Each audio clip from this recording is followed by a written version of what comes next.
Every leg workout should have squats, split squats, Bulgarian split squats, goblet squats, side squats, pistol squats and jump squats.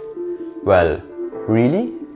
And while yes, quad dominant exercises should have a place and time in your leg workout, there's one missing piece in the puzzle. Your posterior chain, simply put, your hamstrings, your glutes and your lower back. Training your hamstrings at home is of course not the easiest thing in the world, because you either don't have a squat rack or these big and expensive machines, or maybe you even don't have access to weights at all. Over the course of the last years I've tried over 30 different exercises at home, and these 3 are my favorite ones, especially the last one. On place 3 we have the hip thrust and the glute bridge, both targeting your posterior chain but mainly your glutes. You can overload these by putting weights on top, or my recommendation personally is to simply switch to the single leg version.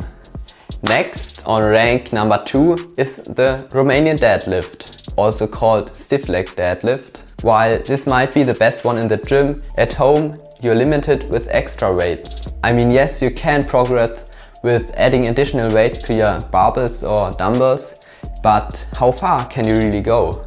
When you don't have weights at all, you can over time switch things up with the single leg Romanian deadlift, and you can also add extra weights on top. Last one but least, I can now officially announce as the king of leg exercises the Nordic hamstring curl. Thanks a lot.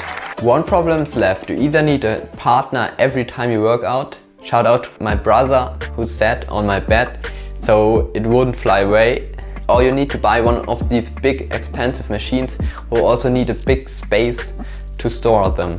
But to every problem there's a solution. Subscribe to Big Brain Fitness. The Nordic hamstring curl strap. In comparison to the machines, the strap is very cheap and can be set up in under 5 seconds directly under the door. One thing you have to pay attention to is that your door is stable enough and you put pressure against closing the door. That way you don't pull the door from the hinges and then wonder yourself, hey, what have I done wrong? When doing the Nordic curl, make sure your core is tight and your body until your knees is as straight as you can.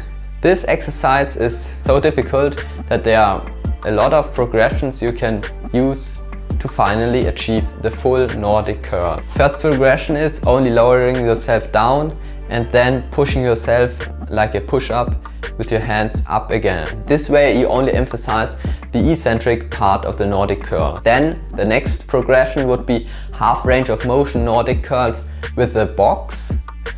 You can also combine the box and only doing the eccentric part of motion.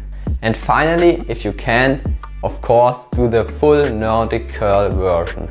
So the main takeaway from this video is to implement Nordic curls in your leg day and at least have a bit of fun while training your legs. It's not always about training upper body, but if you do want to, here's either an upper body workout in the calisthenics park or directly from home. And remember, the only bad workout is the one that didn't happen. I hope you have a great day and I'm out.